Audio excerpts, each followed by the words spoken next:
ప్రజలు మోసం చేసి ఈ రోజున మళ్ళీ ఆయన అదే పాడిందే పాట అన్నట్టు మళ్ళీ అయ్యే చదువుతా ఉన్నాడు శేఖర్ రెడ్డి గారు. నేనేం చెప్తా ఉన్నానంటే ఈ రోజున రాష్ట్రం ఇబ్బందికర పరిస్థితిలో ఉంది. మీ ఎమ్మెల్యేల భావజాలాన్ని మీరు అర్థం చేసుకోండి, మాజీ ఎమ్మెల్యేల భావజాలాన్ని, వాళ్ళ ఆలోచన విధానాన్ని మీరు అర్థం చేసుకోండి. వాళ్ళు ఏమంటున్నారు, 6 నెలలే కదా అయింది, ఇప్పుడే మమ్మల్ని మళ్ళీ రోడ్ల మీదకి వెళ్ళి మమ్మల్ని కేసులు పెట్టించుకొని గొడవలు చేయమంటే మేము ఎట్లా చేయాలి? అదే చెప్పేది, ప్రభుత్వానికి కనీసం సమయం ఇవ్వాలి కదా అని చెప్పి. సమయం ఇవ్వాలి, ఆర్థికంగా లోటు బడ్జెట్ ఉంది. ఇంకోటి శేఖర్ రెడ్డి గారు చెప్పిన అంశం ఏంటంటే 10 లక్షల కోట్ల అప్పు ఎక్కడ ఉందో చెప్పమన్నారు. ఇప్పుడు నేను చదువుతాను అది.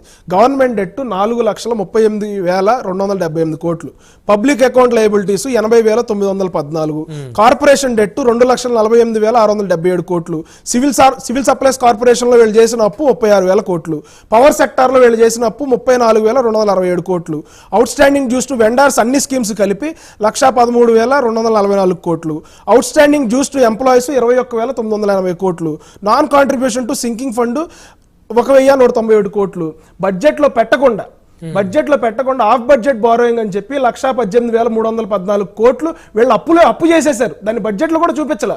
ఇన్ని లక్షల కోట్లు అప్పు చేసేసి అప్పు ఎక్కడ చేసాం అంటే ఈ రోజున ప్రభుత్వాన్ని నడిపిస్తుంటే చుక్కలు కనపడుతున్నాయి బ్రహ్మనాయుడు గారు.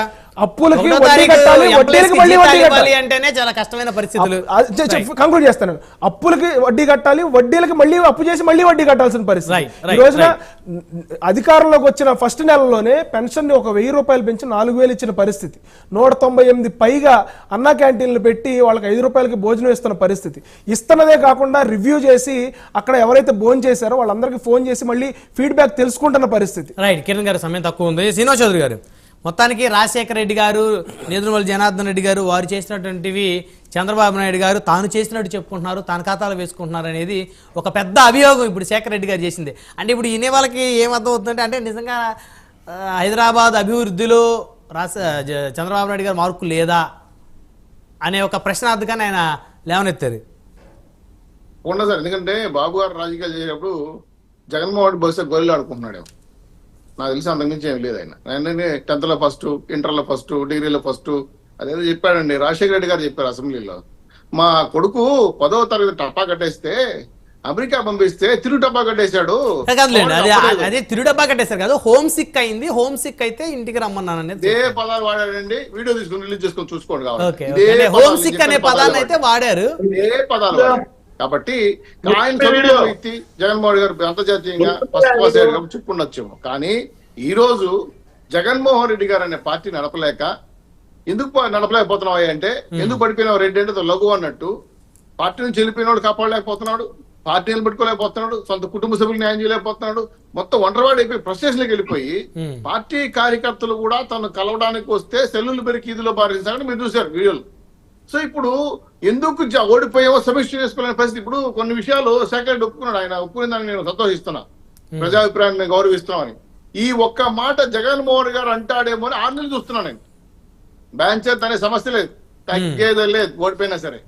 కాబట్టి ఇటువంటి సిచ్యువేషన్ లో జగన్మోహన్ రెడ్డి గారు మళ్ళీ పార్టీని పునర్వైపు నిర్మిస్తాడంటే మా శేఖర్ రెడ్డి గారు నాశపడతాడో గానీ, రాష్ట్ర ప్రజలు గానీ, వైఎస్ఆర్సీపీలో సీనియర్ నాయకులు గానీ, రాజశేఖర రెడ్డి వచ్చిన వాళ్ళ వ్యక్తులు కానీ ఎవరు నమ్మట్లా. అంటే ఇంకా మిగతా వాళ్ళు కూడా వెళ్ళిపోతారంటారా ఇప్పుడు మీ అనుమానం? తప్పకుండా సార్. 29 మేము ఎవరో నేను తెల్లారు డిబేట్ లో కానీ అన్నాడు, మేము లోకల్ ఎన్నికలను గెలిచేసేవాడి నేను బీఫామ్ చెప్పేసా. ఇప్పుడు 29 బీఫామ్ తీసుకునేదానికి వైఎస్ఆర్సీపీలు ఎవరు ఉండరు. రాసుకోండి, ఓట్స్ అన్ని క్లియర్ గా చెప్తున్నా, నోటెడ్. వైఎస్ఆర్ 2029లో వైఎస్ఆర్ కాంగ్రెస్ పార్టీ బీఫామ్లు తీసుకోవడానికి పార్టీ షట్టర్ మూసేసుకోవడమే.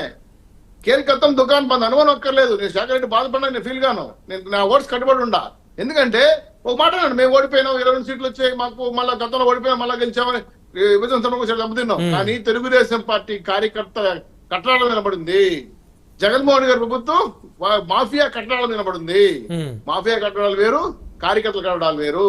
కాబట్టి అర్థం చేసుకుంటే ముందు జాగ్రత్త పడి ఎవరు దారి చూసుకుంటున్నారు. కాబట్టి నేను అనుకోవడం ఏంటంటే, జగన్మోహన్ రెడ్డి గారి యొక్క కేసులు వ్యవహారాలు చూసినప్పుడు పార్టీ గారు కదా, ఆయన పరిస్థితి రాజకీయం కూడా ప్రశ్నార్థకంగా మారింది. ఇవన్నీ కూడా చట్టబద్ధలు ఉన్నాయి కాబట్టి దాని ప్రకారం నేను మాట్లాడుతున్నా. One word conclusion Shekhar Reddy గారు, one word conclusion please. Sir ఒక మాట, ఇంతకు ముందు సోనియా గాంధీ గారిని జగన్మోహన్ రెడ్డి గారు వెన్నుపోటు పొడిచాడు అని చెప్పేసి శ్రీనివాస్ చౌదరి గారు అన్నారండి. మేము వెన్నుపోటు పడవలేదండి, ఆ పార్టీ నుంచి బయటకు వచ్చి పార్టీ పెట్టుకున్నాం. చంద్రబాబు గారి లాగా ఎన్టీఆర్ దగ్గర నుంచి పార్టీని లాక్కోరా. వెన్నుపోటు పడవలా, చెప్పులేయించలా, కార్టూన్లు